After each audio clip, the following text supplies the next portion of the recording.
खाटू श्याम कथा।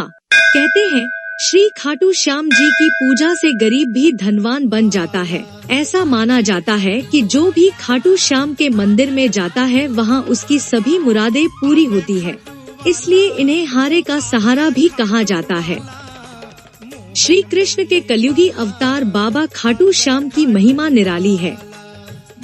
राजस्थान का खाटू श्याम मंदिर भारत के प्रसिद्ध मंदिरों में से एक है। भारत के अन्य राज्यों से भी लोग यहां अपनी मनोकामनाएं लेकर आते हैं। खाटू श्याम मंदिर के अस्तित्व में आने के पीछे एक बहुत ही रोचक कथा है। राजस्थान के सीकर स्थित खाटू श्याम का भव्य मंदिर है, जहां 12 महीने भक्तों का तांता लगा रहता है। खाटू श्याम मंदिर की एक बहुत ही खास और अनोखी बात प्रचलित है। कहा जाता है कि जो भी इस मंदिर में जाता है इसे बाबा श्याम का हर बार एक नया रूप देखने को मिलता है। कई लोगों को उनके आकार में भी बदलाव नजर आता है। बाबा खाटू श्याम का संबंध महाभारत काल से है। ये इतने शक्तिशाली थे कि इनकी प्रतिभा से श्री कृष्ण बेहद प्रसन्न हुए थे, लेकिन ऐसी क्या वजह थी कि इन्हें अपना शीश काटना पड़ा। आइए जानते हैं बाबा खाटू श्याम की कथा। खाटू श्याम असल में भीम के पोते और घटोत्कच के बेटे बर्बरीक हैं। इन्हीं की खाटू श्याम के रूप में पूजा की जाती है। बर्बरीक में बचपन से ही वीर और महान योद्धा के गुण थे और इन्होंने भगवान शिव को प्रसन्न कर उनसे 3 अभेद्य बाण प्राप्त किए थे। इसी कारण इन्हें 3 बाणधारी भी कहा जाता है। महाभारत काल के दौरान दुर्योधन ने पांडवों को मारने के लिए लाक्षागृह का निर्माण किया था, लेकिन किसी तरह पांडव वहां से बचकर निकल गए और अपने प्राणों की रक्षा हेतु वन में रहने लगे। जंगल में हिडम्ब नामक राक्षस अपनी बहन हिडिंबा के साथ रहता था। जब हिडिंबा ने भीम को देखा तो वो उस पर मोहित हो गई। वह भीम को पति के रूप में पाना चाहती थी और दोनों का विवाह हुआ, जिससे घटोत्कच का जन्म लिया। घटोत्कच के बेटे बर्बरीक को ही श्री खाटू श्याम जी के नाम से जाना जाता है। बर्बरीक जो अपने पिता से भी बलशाली और मायावी थे। बर्बरीक देवी दुर्गा का परम भक्त था। देवी की कृपा से उसे 3 दिव्य बाण की प्राप्ति हुई, जो अपने लक्ष्य को साधकर वापस लौट आते थे। कहा जाता है कि बर्बरीक के एक ही बाण से खत्म हो सकता था महाभारत युद्ध। महाभारत के युद्ध के दौरान बर्बरीक ने अपनी माता अहिलावती से युद्ध में जाने की इच्छा प्रकट की। जब मां ने इसकी अनुमति दे दी तो उन्होंने माता से पूछा, माता मैं युद्ध में किसका साथ दूं? इस प्रश्न पर माता ने विचार किया कि कौरवों के साथ तो विशाल सेना, स्वयं भीष्म पितामह, गुरु द्रोण, कृपाचार्य, अंगराज कर्ण जैसे महारथी हैं। इनके सामने पांडव अवश्य ही हार जाएंगे। इसलिए उन्होंने बर्बरीक से कहा कि जो हार रहा हो तुम उसी का सहारा बनो। महाभारत के युद्ध के समय बर्बरीक ने प्रण लिया कि इस युद्ध में जो हारेगा वह उनकी तरफ से लड़ेंगे। बर्बरीक ने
दिया कि महाबली बर्बरीक कलयुग में तुम मेरे नाम से पूजे जाओगे और जो तुम्हें सच्चे मन से ध्याएंगे वह मनवांछित फल पाएंगे। और आज यह सच जग विख्यात है कि उस काल के बर्बरीक आज के बाबा श्याम हैं। आज सारा संसार उन्हें शीश के दानी के रूप में जानता है और जो भी सच्चे मन से इनकी शरण में खाटू श्याम जी जाता है उसके समस्त कारज प्रभु श्री श्याम पूर्ण करते हैं और उसके जीवन को सुख, संपदा व खुशियों से भर देते हैं। श्री कृष्ण ने तेजी से उनके शीश को अपने हाथ में उठाया एवं अमृत से सींचकर अमर कर दिया।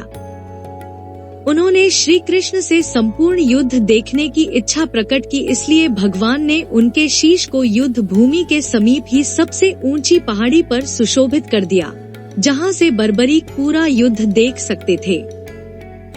शीश के दानी की जय, खाटू नरेश की जय।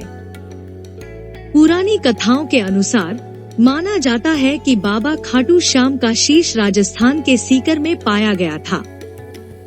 बाबा का शीश मिलने के बाद लोगों ने उसी जगह पर खाटू श्याम के मंदिर का निर्माण कराया और कार्तिक माह की एकादशी को उनके शीश को मंदिर में स्थापित किया गया। तभी से इस दिन बाबा खाटू श्याम का जन्मदिन बड़े ही धूमधाम से मनाया जाता है। स्थानीय लोगों के अनुसार पीपल के पेड़ के पास रोज एक गाय अपने आप दूध देती थी। ऐसे में लोगों को हैरानी हुई तो उन्होंने उसे जगह खुदाई करवाई तो बाबा श्याम का शीश निकला। बाबा श्याम का यह शीश फाल्गुन मास की 11 को मिला था, इसलिए बाबा श्याम का जन्मोत्सव भी फाल्गुन मास की 11 को ही मनाया जाता है। खुदाई के बाद ग्रामीणों ने बाबा श्याम का शीश चौहान वंश की नर्मदा देवी को सौंप दिया। इसके बाद नर्मदा देवी ने गर्भगृह में बाबा श्याम की स्थापना की और जिस जगह बाबा श्याम को खोदकर निकाला गया वहां पर श्याम कुंड बना दिया गया। बाबा खाटू श्याम जी को हारे का सहारा भी कहा जाता है। महाभारत के युद्ध में बर्बरीक ने अपनी मां आशीर्वाद लेते हुए एक वचन दिया था। उन्होंने कहा था कि महाभारत के युद्ध में मैं हारे हुए पक्ष का साथ दूंगा। बाबा खाटू श्याम जी को कलयुग का एक जागृत देवता माना गया है। उनकी पूजा से जीवन के सभी कष्ट समाप्त हो जाते हैं, इस वजह से भी उन्हें हारे का सहारा कहा जाता है। हर साल लगता है खाटू श्याम मेला। प्रत्येक वर्ष होली के दौरान खाटू श्याम जी का मेला लगता है। इस मेले में देश विदेश से भक्तजन बाबा खाटू श्याम जी के दर्शन के लिए आते हैं। इस मंदिर में भक्तों की गहरी आस्था है।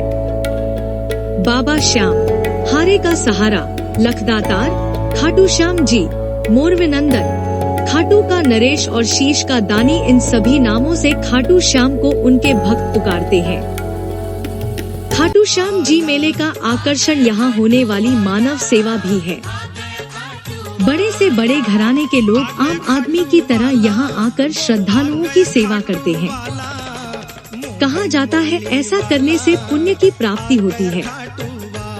खाटू श्याम जी के चमत्कार। भक्तों की इस मंदिर में इतनी आस्था है कि वह अपने सुखों का श्रेय उन्हीं को देते हैं। भक्त बताते हैं कि बाबा खाटू श्याम सभी की मुरादें पूरी करते हैं। खाटू धाम में आस लगाने वालों की झोली बाबा खाली नहीं रखते हैं। तन के सरिया बागो सोहे, तन के सरिया बागो सोहे, तन के सरिया बागो सोहे, तन के सरिया बागो सोहे। अरे कलवाला आ गए खाटू वाला, आ गए खाटू वाला, आ गए खाटू वाला।